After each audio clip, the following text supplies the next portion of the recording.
రాబోయే రోజుల్లో తీవ్ర వడగాల్పులు ఏర్పడే అవకాశం ఉందని వాతావరణ శాఖ అత్యవసర హెచ్చరిక జారీ చేసింది.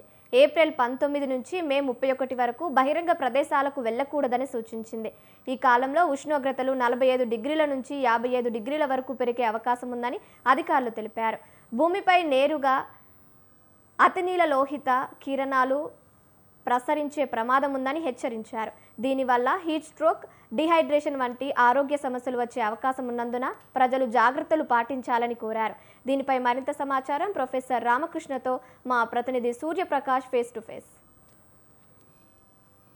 ప్రజలు ఎప్పటికప్పుడు ఎండలతో మండిపోతూ ప్రజలు ఏదైతే మార్చి నెల నుండి కూడా పూర్తి స్థాయిలో ఈ యొక్క ఎండ తీవ్రత అత్యధికం అవుతూ ప్రస్తుతం ఏప్రిల్ నెలలోకి వచ్చేసరికి ఎక్కడ కూడా ప్రజలు ఉండలేని స్థితిలో అయితే ప్రస్తుతానికి మొత్తం ఆంధ్రప్రదేశ్తో పాటు 2 తెలుగు రాష్ట్రాల్లో కూడా ఏర్పడుతున్న పరిస్థితి ఉంది. అసలు దీని యొక్క ప్రధాన కారణం ఏంటి, అసలు ఏం జరుగుతుంది, అసలు వాతావరణం ఇటువంటి మార్పులకు గల కారణం ఏంటి నుంచి తెలియజేయడానికి అయితే మనతో పాటు Andhra university senior professor Ramakrishna గారు ఉన్నారు. అతను అడిగి తెలుసుకుందాం. సార్ చెప్పండి, అసలు ఏం జరుగుతుంది, అసలు ఎందుకు ఇంత హీట్ వేవ్ వస్తుంది, ఒక్కసారిగా క్లైమేట్ బాగా చేంజ్ అవుతుంది, కారణం ఏమంటారు?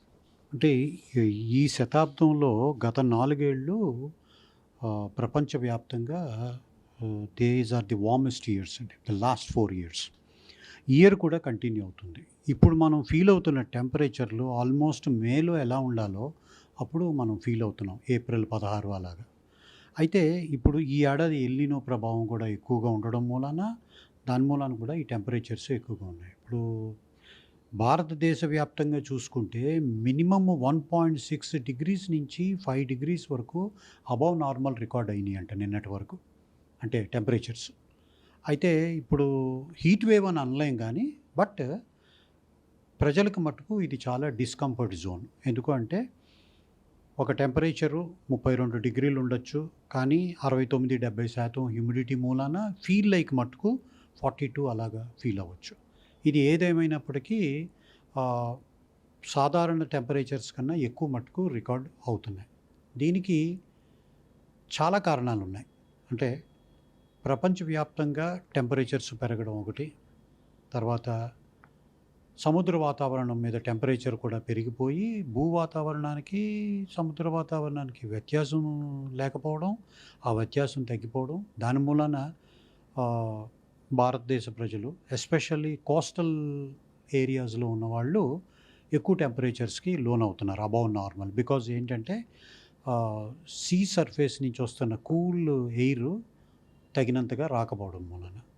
అది కాకుండా లోకల్గా చూసుకున్నట్టయితే ర్యాపిడ్ అర్బనైజేషన్, తర్వాత ఇండస్ట్రీస్, తర్వాత ఏమో కాంక్రీట్ జంగిల్స్, వెహికులర్ ట్రాఫిక్, అది కాకుండా చాలా మైక్రో లెవెల్లో ఏంటంటే విపరీతమైన ఎయిర్ కండిషనర్స్ పెరిగిపోవడం. ఇప్పుడు అపార్ట్మెంట్కి మటుకు ఒక 6 ఫీట్ గ్యాప్ ఉన్నా సరే విపరీతమైన ఎయిర్ కండిషనర్స్, ఆ hot air emanating from the air conditioners కూడా టెంపరేచర్స్ని ఇంక్రీజ్ చేస్తుంది. ఇవన్నీ కలిపి వెరసి టెంపరేచర్స్ మటుకు విపరీతంగా పెరిగిపోవడం జరుగుతుంది. ఇది అండి కారణం. ప్రధానంగా పబ్లిక్ ఏం చేస్తే బాగుంటుంది అంటారు? ఇంత హీట్ వేవ్ని కంట్రోల్ చేసుకోవడానికి ఏం చేయాలంటారు? రేపటి అంటే ఈ రోజుకి ఎలా అయిపోయింది, బట్ అప్కమింగ్ ఇయర్స్లో ఎలా ఉంటే బాగుంటుంది? అంటే పబ్లిక్లో అవేర్నెస్ పెరగాలండి. ఇప్పుడు డిస్ట్రిబ్యూషన్ ఆఫ్ పాపులేషను, అంటే ఒకే సిటీలో కాన్సన్ట్రేట్ అయిపోకుండా డిస్ట్రిబ్యూషన్ ఆఫ్ పాపులేషన్ ఉండాలి. ఇప్పుడు మనం ర్యాపిడ్ అర్బనైజేషన్ మూలాన, బిల్డింగ్స్ కట్టడం మూలాన ఈ చెట్లన్నింటినీ కొట్టేస్తున్నాము. ఎప్పుడైతే గ్రీనరీ తగ్గిపోయిందో మనకి టెంపరేచర్స్కి ఎక్స్పోజ్ అయిపోతాం. బికాజ్ శాండ్ అంతా ఎక్స్పోజ్ అయిపోతుంది హీట్కి. దాని మూలాన కూడా మనకి టెంపరేచర్స్ పెరిగిపోతున్నాయి. అది కొంచెం కట్ డౌన్ చేయాలి. తర్వాత మరి వెహికులర్ ట్రాఫిక్ అంటే ఇప్పుడు ఏదన్నా మనకి మెట్రో రైల్ లాంటిది ఉన్నదనుకోండి, వెహికులర్ ట్రాఫిక్ కొంచెం తగ్గచ్చు. అలాంటివన్నీ ఉన్నాయి. తర్వాత ఇండస్ట్రీస్ అంటే ఒక దగ్గరే కాన్సన్ట్రేటెడ్గా పెట్టకుండా కొంచెం అది కూడా స్ప్రెడ్ చేస్తే బాగుంటుంది. ఇవన్నీ ఆలోచించి మనం ప్రభుత్వమే కాదు ప్రజల్లో కూడా అవేర్నెస్ పెరగాలి. ఎంతో అవసరమైతే ఉంటే కానీ ఈ సమ్మర్ సీజన్లో నేను అనుకోవడం బిట్వీన్ 11:30 to 3:30 బయటికి రాకుండా ఉండడం మంచిది, ఎంతో అవసరమైతే తప్పించి. వృద్ధులు పిల్లలకి మటుకు చాలా డేంజరస్ ఈ టైప్ ఆఫ్ వెదర్. ఇంకొకటి ఏంటంటే తరచూ మంచినీళ్ళు తాగకపోవడం, విపరీతంగా మనకు దాహం వేయటం లేదులే అని చెప్పేసి బయట పని చేయడం, ముఖ్యంగా ఈ లేబర్ క్లాసు, పాపం వర్కింగ్ క్లాసు వీరందరూ ఈ వడదెబ్బకి లోనవుతూ ఉంటారు. ఇవన్నీ కొంచెం జాగ్రత్త వహిస్తే మంచిదని నా అభిప్రాయం. So last and final sir, actually 19th నుండి కూడా, రేపు రాబోయే 19th నుండి కూడా హీట్ వేవ్ దాదాపు మరీ హైక్ అవుతుంది. అంటే 60 degrees వరకు హ్యూమిడిటీ ఫీల్ అవుతారని చెప్పేసి బయట వార్తలు కథనాలు అయితే ప్రచురం అవుతున్నాయి. కొంతమంది సోషల్ మీడియా ప్రచారం చేస్తున్నారు. అది ఎంతవరకు నిజం అంటారు?